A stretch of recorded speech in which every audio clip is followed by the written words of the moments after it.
একটা সময় ছিল যখন বাংলাদেশের অর্থনৈতিক সাফল্যের গল্পটা ছিল একদম রূপকথার মতো।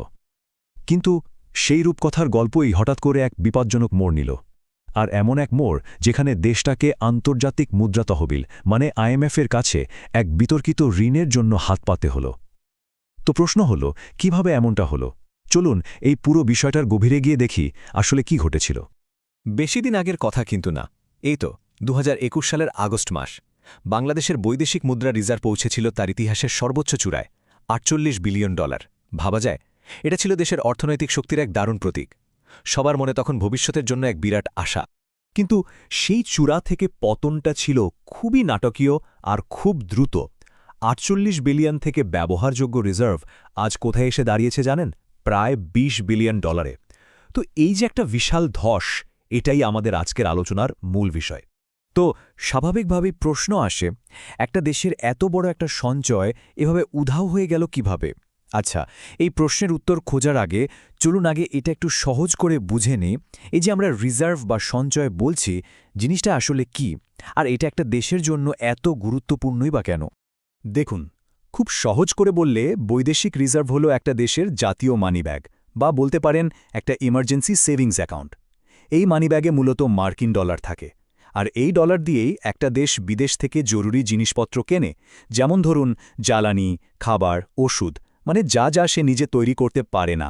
এখন ভাবুন তো, এই মানিব্যাগ যদি খালি হয়ে যায় তাহলে কি হবে? সোজা কথায়, জরুরি আমদানি বন্ধ হয়ে যাবে, আর সেটা যে কোনো অর্থনীতির জন্য একটা ভয়ঙ্কর ব্যাপার। তাহলে আসল প্রশ্নটাই ফেরা যাক, এই যে জাতীয় মানিব্যাগ, এটা খালি হতে শুরু করল কিভাবে? এর পেছনে কিন্তু একটা নয়, বরং পরপর কয়েকটা বড় কারণ আছে। বলা যায় মোট 4টি প্রধান কারণ। চলুন আমরা এখন সেই কারণগুলোই একে একে খতিয়ে দেখি। প্রথম কারণটা ছিল একটা গ্লোবাল শক, যা আমাদের হাতে ছিল না। রাশিয়া ইউক্রেন যুদ্ধ শুরু হওয়ার সাথে সাথেই বিশ্বজুড়ে তেল আর গ্যাসের দাম একদম আকাশ ছুঁয়ে ফেলল। এখন বাংলাদেশ তো জ্বালানি আমদানির ওপর অনেকটাই নির্ভরশীল, তাই না? ফলে আমাদের আমদানি খরচ এক ধাক্কায় বহুগুণ বেড়ে গেল। আর এর সরাসরি প্রভাবটা পড়ল কোথায়? আমাদের রিজার্ভের ওপর। ডলার বেরিয়ে যেতে শুরু করল পানির মতো। তো একদিকে যখন এই বৈশ্বিক চাপ, ঠিক তখনই দেশের ভেতরেও আরেকটা ঘটনা ঘটল। কোভিডের লকডাউন শেষ হওয়ার পর দেশের কলকারখানাগুলো সব পুরোদমে চালু হলো, আর তার ফলে কাঁচামাল আমদানি চাহিদা বলতে গেলে একটা বিস্ফোরণ ঘটল। এখন চিন্তা করুন, একদিকে বিশ্ববাজারে আকাশছোঁয়া দাল, আর অন্যদিকে দেশের ভেতরে বিশাল চাহিদা। এই দুটো মিলে আমাদের আমদানি খরচকে একদম নিয়ন্ত্রণের বাইরে নিয়ে গেল। তৃতীয় কারণটা ছিল আমাদের নিজেদের মুদ্রার ওপর চাপ। সেই সময়টাতে বিশ্বজুড়ে মার্কিন ডলার দিন দিন শক্তিশালী হচ্ছিল। এর ফলে কি হলো? আমাদের বাংলাদেশি টাকার মান কমে যাওয়ার একটা বড় আশঙ্কা তৈরি হলো। এখন টাকার এই পতন ঠেকাতে বাংলাদেশ ব্যাংকে এগিয়ে আসতে হলো।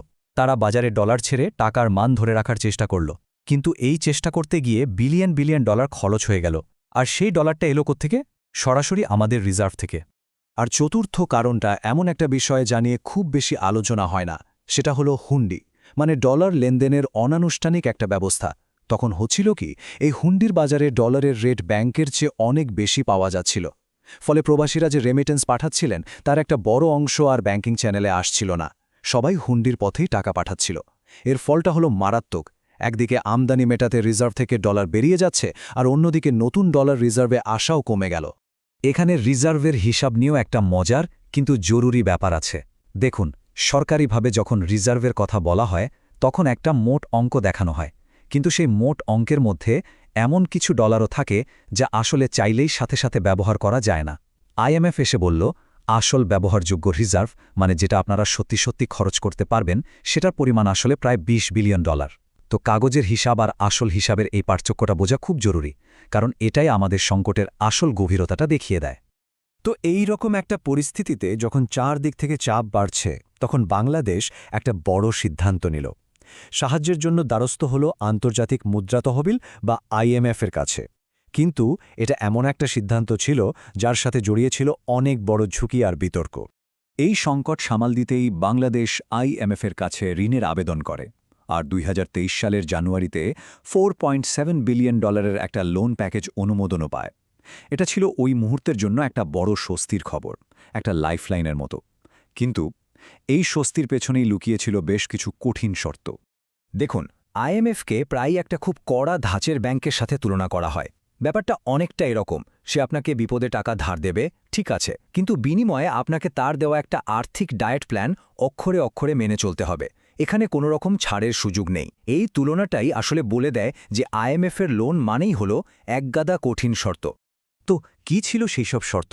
প্রধান শর্তগুলোর মধ্যে ছিল যেমন ডলারের বিনিময় হারকে বাজারের উপর ছেড়ে দিতে হবে, সরকারের অপ্রয়োজনীয় খরচ কমাতে হবে, আর ব্যাংকিং আর রাজস্ব খাতে বড় ধরনের সংস্কার আনতে হবে। আর এই শর্তগুলো পূরণ করতে গিয়েই সরকারকে কিছু বেশ কষ্টদায়ক সিদ্ধান্ত নিতে হয়েছে, যেমন ধরুন বিভিন্ন জিনিসে ভর্তুকি কমানো বা বিদ্যুতের দাম বাড়িয়ে দেওয়া, যেগুলোর প্রভাব সরাসরি সাধারণ মানুষের জীবনযাত্রার উপর এসে পড়েছে। আর ঠিক এখান থেকেই কিন্তু মূল বিতর্কটা শুরু হয়, যেটাকে বলা যেতে পারে বিলিয়ন ডলারের প্রশ্ন। আইএমএফের এই ঋণ কি বাংলাদেশের জন্য আসলেই একটা লাইফলাইন, নাকি এটা একটা নতুন ফাঁদ? এই প্রশ্নের কিন্তু দুটোই দিক আছে। চলুন আমরা এখন দুই পক্ষের যুক্তি একটু শুনে দেখি। যারা বলছেন এটা একটা লাইফলাইন, তাদের যুক্তিটা বেশ পরিষ্কার। তারা বলছেন আইএমএফ যদি তখন এগিয়ে না আসত, তাহলে আন্তর্জাতিক বাজারের আস্থা পুরোপুরি ভেঙে পড়ত। বিদেশের ব্যাংকগুলো আমাদের সাথে ব্যবসা বাণিজ্য বন্ধ করে দিত। এই লোনটা পাওয়ার কারণেই কিন্তু আমাদের ট্রেড লাইনগুলো খোলা থেকেছে। আর হ্যাঁ, শর্তগুলো কষ্টদায়ক, এটা ঠিক, কিন্তু তাদের মতে এই সংস্কারগুলো আসলে অনেক দিন ধরেই দরকার ছিল, যা এতদিন করা হয়নি। কিন্তু মুদ্রার আরেকটা পিঠও তো আছে, তাই না? যারা এটাকে ফাঁদ বলছেন তাদের ভয়টা অন্য জায়গায়।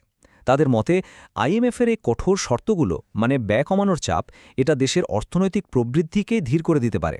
তারা আমাদের চোখের সামনেই পাকিস্তান আর শ্রীলঙ্কার উদাহরণ টেনে আনছেন। অভিযোগ আছে যে এই দেশগুলো আইএমএফের ঋণের জালে জড়িয়ে পড়ে দীর্ঘমেয়াদী একটা চক্রের মধ্যে আটকে গেছে। তো আমরা দুই পক্ষের যুক্তি শুনলাম, এখন চলুন একটু ভবিষ্যতের দিকে তাকায়। বাংলাদেশের এই পরিস্থিতিকে যদি আমরা অন্য দেশের সাথে তুলনা করি, তাহলে ছবিটা কেমন দাঁড়ায়, আর সামনেই বা কী হতে পারে? এই টেবিলটা দেখুন, এটা পরিস্থিতিটা বুঝতে দারুণভাবে সাহায্য করবে। শ্রীলঙ্কা যখন অর্থনৈতিকভাবে একদম ভেঙে পড়েছিল, তখন তাদের রিজার্ভ নেমে এসেছিল $1.5 বিলিয়ন নিচে। পাকিস্তানের অবস্থাও ছিল খুবই শোচনীয়। সেই তুলনায় বাংলাদেশের ব্যবহারযোগ্য রিজার্ভ এখনও প্রায় $20 বিলিয়ন। এর মানে কি? মানে হল পরিস্থিতি অবশ্যই গুরুত্বপূর্ণ, কিন্তু শ্রীলঙ্কার মতো নিয়ন্ত্রণের বাইরে এখনও চলে যায়নি। তাহলে এটাকে আমরা কি বলবো? সংকট নাকি একটা সামঞ্জস্যের পর্ব? উত্তরটা হলো আসলে দুটোই। এটা অবশ্যই একটা সংকট, কিন্তু এটাকে একটা সম্পূর্ণ পতন বলা যাবে না। বরং বলা যায় এটা একটা কষ্টদায়ক অ্যাডজাস্টমেন্ট পিরিয়ড। কারণ এত কিছুর পরেও কিন্তু দেশের অর্থনৈতিক মূল ইঞ্জিনগুলো এখনও চালু আছে। বিশ্বাস না হলে এই সংখ্যাগুলোর দিকে একবার তাকান। আমাদের পোশাক রপ্তানি খাত এখনও রেকর্ড পরিমাণ আয় করছে।